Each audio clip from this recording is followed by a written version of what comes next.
You know, one of the most dangerous lies we tell ourselves is that people didn't mean to hurt us. That it was an accident, a moment of weakness, a slip of the tongue. But deep down, we know better. There's a difference between someone making a mistake and someone making a move. There's a difference between ignorance and intent. And you felt the difference, didn't you?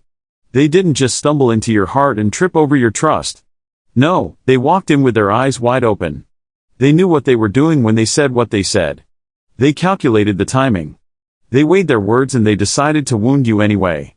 That's not a misunderstanding. That's a mission. And when you start to wake up to that reality, it shakes you. It shakes you because it wasn't a stranger who hurt you. It was someone you let in, someone you prayed for, someone you defended, someone you would have done anything for, and yet they chose to damage you with full knowledge of the damage they'd cause. You see, the enemy doesn't always come dressed in red with horns. Sometimes he comes dressed in loyalty, in love, in family. And when the knife finds your back, it doesn't always feel like betrayal. At first, it feels like confusion. It feels like how could they? It feels like maybe I misunderstood, but you didn't. You didn't misunderstand. You just didn't want to believe it. You wanted to believe they were better. You wanted to believe they were still who they used to be. You wanted to believe the history you shared meant you were safe. But history doesn't equal honor. Time doesn't equal trust. Some people don't change. They just get better at hiding who they really are. And when the mask falls, don't pretend you didn't see it. When someone reveals their intention to harm you, don't cover it up with excuses. Don't explain it away. That pain you felt was real. That silence you sat in after they left you broken, that was real. That ache in your spirit, the one that kept you up at night questioning your worth, that was real. And they saw all of it. They saw what they did. They saw how it hit you. And they didn't flinch. They didn't check on you. They didn't say, "I'm sorry." And if they did, it was only because they feared losing control, not because they feared they had lost you. Don't let your compassion make you blind. Some people aim when they hurt you. They wait for the perfect moment. They study your weaknesses. They learn your patterns. They dig into your past. And when the time is right, they strike not by accident, but with precision. And you call it love. You call it friendship. You call it family. But love does not aim to break. Real love protects. Real love holds. Real love doesn't twist the knife when you're already on your knees. So many of us keep reopening the door to the very people God rescued us from. We keep saying they didn't mean it. Maybe they were just having a hard time. And listen, grace is beautiful, but grace without wisdom becomes bondage. Forgiveness is a command, but foolishness is a choice. God never asked you to hand your heart back to the one who shattered it. He told you to guard it, to protect it, to walk in truth. And the truth is, if they hurt you on purpose, they will do it again. Stop giving second chances to people who use the first one to destroy you. Stop thinking loyalty means tolerating pain. Stop measuring love by how much you can endure and start measuring it by how much you are respected, honored, and protected. You deserve relationships that uplift you, not ones that break you and blame you for bleeding. And I know it's hard. I know it feels like losing. I know it feels like letting go of a part of yourself. But you're not losing, you're learning. You're not letting go of love. You're letting go of a lie. You're making room for what God really has for you. And sometimes the only way to receive the right thing is to release the wrong one, no matter how familiar it feels. Don't water down your pain just to keep someone around. Don't minimize what they did because you're afraid of being alone. God doesn't ask you to lie to yourself in order to love someone else. If they damage you intentionally, that's not love. That's manipulation. That's control. That's darkness wearing a mask of light. And it's time to expose it for what it is. Not to shame them, not to get even, but to free yourself. Forgiveness is one of the most powerful gifts God has given us. Not just for others, but for ourselves. When we forgive, we release the poison. We lay down the weight. We break the chain that tries to bind us to bitterness. But let me tell you something plain and true. Forgiveness is not the same thing as access. Forgiving someone does not mean you hand them the key to your peace again. You see, we've been told so often to forgive that we forget to be wise. We think that if we truly forgive someone, we have to let them back into our lives. We think we have to pretend nothing happened. We think we have to restore the same closeness, the same trust, the same open door they once walked through to us. But that's not forgiveness. That's forgetfulness. And there's a difference. God calls us to forgive. Yes, but he never called us to be fools. He never said, let the wolf back into the sheepfold just because you prayed for him. There are people you have forgiven in your heart. But they are not meant to walk with you in this next chapter. They were part of your wilderness, not your promised land. And just because you let go of the grudge doesn't mean you need to grab their hand again. Some of us are exhausting our souls trying to love people back into decency. We think if we forgive enough, pray enough, stay enough, they'll change. But sometimes God allows distance so you can hear Him clearly. Sometimes the separation is the protection. And if you keep giving access to the ones He's trying to remove, you're not walking in forgiveness. You're walking in disobedience. Forgiveness says, I release you. It says, I refuse to carry this anger any longer. But it also says, I choose to protect the peace God gave me. Because that peace, it came at a price. You cried for that peace. You fought for that peace. You had to drag yourself out of some dark places to find that stillness again. Why hand it back to someone who didn't value it the first time? Letting someone back in just because you've forgiven them is like handing a thief the keys to your house. Because you prayed about the last robbery. That's not healing. That's self-sabotage. Some people are sorry they lost access to you, not sorry they hurt you. They don't miss you because they love you. They miss you because you were easy to use. You were always there, always kind, always forgiving, and they counted on that. They took your grace for weakness. They took your patience for permission.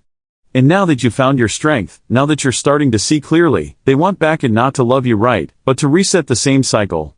That's why you must learn to forgive and protect. You can pray for someone from a distance. You can wish them well without welcoming them in. You can carry love in your heart without carrying their weight in your life. God isn't judging the access you give. He's watching the boundaries you keep. People will say, but didn't you forgive them? And your answer can be, yes, I just learned not to trust them again. That's not bitterness. That's clarity. That's not vengeance. That's wisdom. The same God who told you to forgive also told you to guard your heart. And you cannot guard what you keep handing over to those who only know how to break it. The world might tell you forgiveness means reunion. That it means everything goes back to normal. But you know better. Forgiveness is between you and God. Access is between you and discernment. And if God is closing a door, don't prop it open out of guilt. He knows what you don't. He saw the conversations behind your back. He heard the intentions they never spoke. He knows the harm they planned while smiling in your face. And sometimes His protection looks like isolation. Sometimes His mercy feels like loneliness. But trust me, it's deliverance in disguise. You don't owe anyone access just because you've forgiven them. That's not pride. It's preservation. It's honoring what God has restored in you. So bless them. Release them. Pray for them. But stop giving front row seats to people who clapped when you fell. Stop re-inviting pain into places God has healed. Stop handing the pen to people who already tried to erase your story. They didn't just hurt you by accident. No, it went deeper than that. It wasn't a moment of anger or a slip of emotion. They planned it. They watched you closely. They studied your kindness. They listened when you spoke from your heart. They observed what made you light up, what made you silent, what made you trust. And with all that information, they chose to wound you. That's what makes it hurt so much. That's what makes it hard to understand, because it wasn't just the action. It was the awareness. They knew you. They knew the battles you were already fighting. They knew the pain you were still healing from. They knew you were vulnerable in that moment. And instead of covering you, instead of protecting you, they used it all against you. That's not immaturity. That's intention. And I want to tell you today, it's okay to admit that. It's okay to call it what it was. We've been trained to soften the blow for others, even while we're bleeding. We try to find reasons to make their betrayal easier to carry. We say things like, they were going through something, or maybe I overreacted, or they didn't really mean it.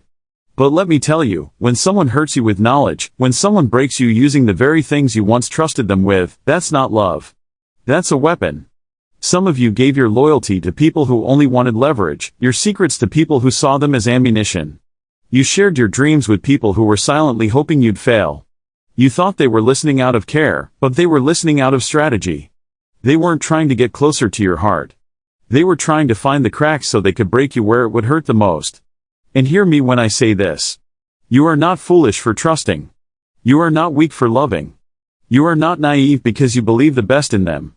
That's not your shame to carry. That's not your guilt to wear. The darkness they carried in their heart is not your burden. What they did was a reflection of them, not a reflection of you. Don't let their actions change your identity. You were honest. You were pure. You were sincere. That's not something to apologize for. That's something to thank God for. That you didn't let this world harden you before that moment. That you were still open enough to care. That you were willing to give love a chance. And yes, it was taken advantage of. Yes, it was misused. But that doesn't mean your heart was in the wrong place. It means their heart was. Some people know exactly what they're doing. They bait you with affection. They cover their intentions with charm. They make promises with no plans to keep them. And then when your guard is down, they strike. That's why it's so confusing, because everything seems so real. And maybe parts of it were, but the hurt that wasn't spontaneous. It was selected. It was precise, and that's what makes it so hard to forget. But listen closely. God saw it even when you didn't. He saw the manipulation. He saw the jealousy. He saw the way they used your goodness against you. And He allowed it to come to light, not to break you further, but to set you free. Because sometimes you can't see the truth until it wounds you. Sometimes it takes pain to wake you up. Sometimes it takes betrayal to make you finally stop explaining away the warning signs. You thought you were in a safe place, but you were in a setup. You thought they had your back, but they were waiting for a moment to twist the blade. That's not just wrong, it's evil, and yet you survived it. You got through it. And now you see clearly. You see who they are. You see what they were doing. And even more than that, you see what God was protecting you from. You see, the enemy doesn't just attack you at random. He uses people who are close. He uses those you trust. He uses those who have access. Because betrayal only works when it comes from the inside. But thank God today that what was meant to destroy you failed. What was meant to crush you awakened you. What was meant to break you built a fire inside of you that can't be put out. And maybe they thought you wouldn't recover. Maybe they thought their silence would destroy your self-worth. Maybe they thought you'd keep begging, keep hoping, keep waiting for them to come back, but you didn't. You're still standing. You're still here. And now you know better. Don't ignore the facts. Don't rewrite the story to make it easier to swallow. If they stead you and still chose to hurt you, that's not someone who deserves another invitation. That's someone God exposed. Let the exposure be enough. Let the truth be enough. Let it open your eyes, not your door. There comes a time when the most godly thing you can do is walk away, not out of hatred, not out of bitterness, but out of wisdom. You don't have to stay in a place where your soul is constantly under attack. You don't have to keep showing up where you're tolerated but never treasured. There's a strength in walking away that many don't understand. It takes courage. It takes obedience. It takes a heart that finally says no more. Not like this. See, the enemy would love nothing more than to keep you stuck in a cycle. A cycle of pain, of apologies without change, of promises that were never meant to be kept. He wants you to believe that staying is noble. That keeping the peace at the cost of your own peace is what love looks like. But love isn't meant to hurt like that. Love builds. Love protects. Love brings clarity, not confusion. And sometimes love for yourself and reverence for God's presence in your life means turning your back on the very people who took you for granted. Some people know you're valuable. They just hope you never realize it. They drain your spirit because they fear what you'll become when you finally stop depending on their approval. They keep you small because your growth threatens their control. And so they smile in your face while slowly crushing your spirit. They call you sensitive when you speak up. They call you selfish when you set a boundary. But they never acknowledge the damage they've done behind closed doors. And still you stayed. You stayed hoping they'd see your heart. You stayed thinking your loyalty would convict them. You stayed believing things would turn around if you just loved harder, prayed harder, gave more of yourself. But there comes a moment when you have to recognize what God is showing you. The healing you're hoping for isn't in staying. It's in leaving. Let me tell you something true. Walking away doesn't mean you're weak. It means you've grown. It means you've seen enough. It means you've realized that begging for crumbs at a table where God never sat is not your calling. It means you're done trying to convince someone to value what they were supposed to protect. That's not pride. That's clarity. And yes, it'll hurt. Walking away always comes with a cost. You'll grieve what you thought it could be. You'll feel the weight of what you gave. But that pain, it's temporary. It's the sting of release. And on the other side of that pain is peace. Real peace. The kind that doesn't depend on someone else's behavior. The kind that allows you to breathe without walking on eggshells. The kind that comes when you finally honor the whisper of the Holy Spirit saying, "It's time." Some of you have been asking God for peace and He's been giving you signs. He's been showing you their fruit. He's been exposing their heart. He's been letting things fall apart, not to punish you, but to wake you up. And every time you patch it back together, every time you make excuses for them, every time you try to pretend like it didn't happen, you delay your deliverance. You've been crying over people God already removed His hand from. You've been pleading for restoration when heaven has already closed that chapter. Not every relationship is meant to be revived. Not every door that closes is meant to be reopened. Sometimes the blessing is in the ending. Sometimes the healing begins after the goodbye. And don't let guilt convince you to stay where you're being slowly broken. You don't owe anyone your sanity. You don't owe anyone access to the healed version of you when they contributed to your wounding. If they couldn't love you when you were giving them your all, they don't deserve you now that you found your strength. Let them be shocked. Let them wonder. Let them sit with the silence they created. Your absence will say what your words never could. Your peace will speak louder than any explanation. And trust this, the same God who walked with you through the valley will meet you on the road out. You are not walking away alone. You're walking with purpose. You're walking with protection. You're walking into a promise that can't be fulfilled in a place of pain. Forgiveness is not the same as access. We often confuse the two, especially when our hearts are tender and full of hope. You can forgive someone with all your heart. You can pray for them, release the bitterness, and wish them well, and still understand that they have no place in your life anymore. That's not unforgiveness. That's wisdom. Some of us have been taught that forgiveness means going back. That to truly forgive someone, you have to reopen the door, let them in, act like nothing ever happened. But that's not what forgiveness looks like when you're walking with God. Forgiveness means you let go of the weight of offense. It means you no longer carry the anger, the desire for revenge, the need to see them suffer. But it also means you protect the space God has given you. It means you don't hand your peace back to the very person who shattered it. Because here's the truth. Some people only apologize to get back in, not because they've changed, but because they've noticed you have. They sense the shift. They feel the silence. They see the strength that's growing in your absence. And suddenly, they want to circle back, not to honor your healing, but to interrupt it. And that's where discernment becomes your shield. That's where you need to remember forgiveness is free, but access is earned. You don't owe anyone re-entry. Just because you decided to forgive. Forgiveness is a gift you give for your own freedom. Access is a boundary you set for your protection. And if someone damaged your heart, shattered your trust, played with your sincerity, and they did it intentionally, then it is not your responsibility to give them a second opportunity to do it again. God calls us to forgive. Yes, but He never told us to be foolish. He never asked us to leave the gate open to those who walk in only to burn what they didn't build. You can bless someone from a distance. You can intercede for them without letting them back into your inner circle. You can wish them healing while still choosing separation. Because some people weren't just a bad season, they were a warning. And the lesson you learned is meant to protect your future. If you let them back in without repentance, without fruit, without change, then what you're doing is not forgiveness, it's self-betrayal. Forgiveness says, I no longer hate you. Wisdom says, I no longer trust you. Both can live together in a healed heart.